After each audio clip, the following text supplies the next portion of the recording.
नमस्कार, मैं हूं अविनाश पांडे और आप देख रहे हैं डीटीवी भारत। बुलेटिन की शुरुआत बड़ी खबर से करेंगे और बिहार में कोरोना को लेकर बड़ी खबर आ रही है। आपको बता दें कि अनलॉक की प्रक्रिया अब आगे बढ़ेगी। तो बिहार में अनलॉक की प्रक्रिया आगे बढ़ने के आसार नजर आ रहे हैं। सूत्रों के हवाले से जो खबरें निकलकर सामने आ रही हैं उसके अनुसार शैक्षणिक संस्थानों के खुलने के फिलहाल आसार नहीं है।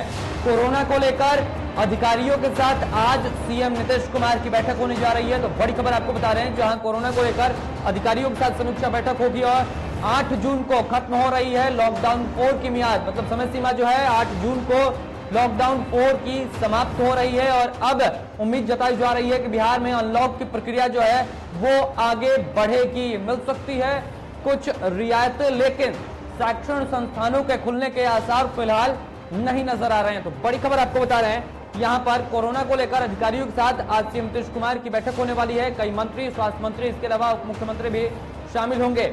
8 जून को खत्म हो रही है लॉकडाउन 4 की मियाद। तो ऐसे में जो सूत्रों के हवाले से खबर निकलकर सामने आ रही है, उम्मीद यह है कि बिहार में अनलॉक की प्रक्रिया जो है अब वो आगे बढ़ेगी और इसके साथ साथ शैक्षणिक संस्थानों के खुलने के कोई आसार नहीं है। हमारे साथ हमारे संपादक राजेश जुड़े हुए हैं। राजेश, स्थितियां ये हैं कि आज बैठक होने वाली है, लेकिन उम्मीद ये है कि शैक्षणिक संस्थान नहीं खुलेंगे और अनलॉक की प्रक्रिया जो शुरू हुई थी अब उसमें थोड़ी और रियायत मिल सकती है। रियायत देने की बात हो रही है। मीटिंग होगी और इस मीटिंग में खुद मुख्यमंत्री रहेंगे, तमाम आला अधिकारी रहेंगे और इसके साथ ही इस पर विचार किया जाएगा कि जो अभी थोड़ी सी छूट दी गई है उस छूट से कितना असर पड़ा है कोरोना के आंकड़े पर, कितने लोग प्रभावित हुए हैं, कितने लोग नहीं प्रभावित हैं और क्या लोगों को परेशानियां हो रही हैं, क्या नहीं हो रही हैं, इन तमाम बातों पर मंथन किया जाएगा। साथ ही साथ तमाम जो जिला के जो लोग हैं, जिला अधिकारी हैं, उनके द्वारा भी फीडबैक लिया जाएगा कि उनके यहाँ क्या स्थिति है, कैसे लोग कैसा महसूस कर रहे हैं। इन तमाम बातों को लेकर बैठक होने वाली है। और जो आपने कहा कि कुछ रियायत दी जा सकती है, बिल्कुल सरकार इस पर बात कर रही है, सरकार इस पर विचार कर रही है कि इसे लॉकडाउन को थोड़ा सा, लॉकडाउन में थोड़ी सी रियायत देने के बाद कितना असर पड़ा है लोगों के जनजीवन पर। तो इन तमाम पहलुओं पर बैठक का दौर अब से कुछ ही देर शुरू होने वाला है। मुख्यमंत्री उसमें मौजूद रहेंगे और एक एक बात को बड़ी बारीकी से वो समझते हैं और सारी बातों को समझेंगे। उसके बाद विचार किया जाएगा। तमाम विशेषज्ञ हैं, तमाम अधिकारी हैं, उस पर मंथन करेंगे।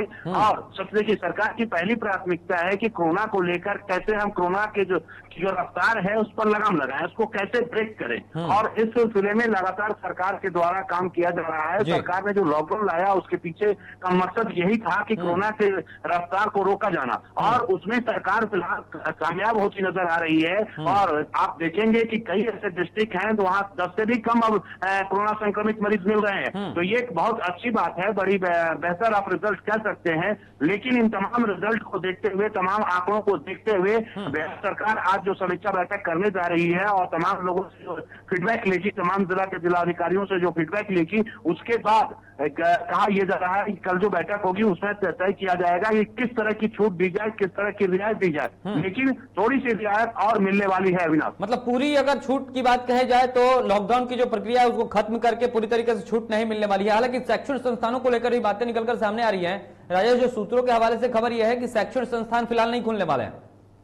नहीं, फिलहाल शैक्षणिक संस्थान पर सरकार विचार नहीं कर रही है। उसे फिलहाल खोलने की कह सकते हैं हिम्मत नहीं जुटा पाएगी। दरअसल देखिए, जो लगातार जो खबरें आ रही हैं कि जो तीसरी लहर जो आने वाली है उसमें बच्चे प्रभावित हो सकते हैं। वैसे में सरकार ऐसी कोई भी गलती या कोई रिस्क नहीं लेना चाहेगी कि बच्चे इससे प्रभावित हो। फिलहाल जो उसके बाद जब लॉकडाउन खुलेगा, यानी पहली बार जब लॉकडाउन लगा पिछले साल, उसके बाद अचानक नहीं खोला गया था, फेज वाइज फेज खोला गया था। तो ये कल जो होगा वो सेकंड फेज का होगा और उसमें रियायत दी जाएगी। थर्ड और फोर्थ फेज के बाद सरकार जो है शिक्षण संस्थान को खोलने का पर विचार करेगी। साथ ही साथ जो पार्क है या फिर अन्य जो सार्वजनिक स्थल है जहां पर बड़ी संख्या में लोग इकट्ठा होते हैं उस पर विचार किया जाएगा। हालांकि सरकार के जहन में ये है कि बच्चों की पढ़ाई प्रभावित हो रही है, बाधित हो रही है, उनके भविष्य का सवाल है। लेकिन सबसे पहले सरकार के जहन में या सभी लोगों के जहन में कोई भी व्यक्ति होगा वो पहले है जान बचाना। तो बच्चों की सेहत पर कोई असर न पड़े, इसको देखते हुए सरकार इस बार भी शैक्षणिक संस्थान जो है खोलने नहीं जा रही है, स्कूल कॉलेज नहीं खुलने जा रहा है, लेकिन उसके आगे आने वाले जो लॉकडाउन की जो प्रक्रिया होगी उसमें जो रियायत देने की बात होगी उसमें सरकार विचार जरूर कर रही है और इस पर भी विचार हो रहा है। एजुकेशन डिपार्टमेंट जो है इस पर भी विचार कर रहा है कि कैसे हम इस कोरोना काल में जो पढ़ाई है, लोगों की शिक्षा है वो बाधित ना हो, इस पर भी विचार किया जा रहा है अभी। तो बिल्कुल, तो इस तरीके से स्थितियां हैं और इस पर विचार किया जा रहा है। फिलहाल तमाम जानकारी के लिए राजेश आपका बहुत बहुत धन्यवाद। तो ये थे हमारे संपादक राजेश जो अधिक जानकारी दे रहे थे। और लगे हाथों आपको बिहार में कोरोना की स्थिति भी बता देते हैं। दरअसल बिहार में कोरोना वायरस की रफ्तार लगातार कम हो रही है। बीते 24 घंटे की बात कर ले तो 920 नए कोरोना संक्रमित मरीजों की पहचान हुई है और इसके साथ अब राज्य में संक्रमण का दर 0.84% पर पहुंच गया है। वहीं राज्य के 15 ऐसे जिले हैं जहां 10 से भी कम नए संक्रमितों की पहचान की गई है। वहीं पटना की बात कर लें तो पटना सहित राज्य के 23 जिले ऐसे हैं जहां अब संक्रमण 100 से कम आ गया है। वहीं इसके साथ साथ राज्य में अगर एक्टिव मरीजों की संख्या की बात कर ले तो 8,707 हो गई है, जो वाकई में राहत भरी खबर है।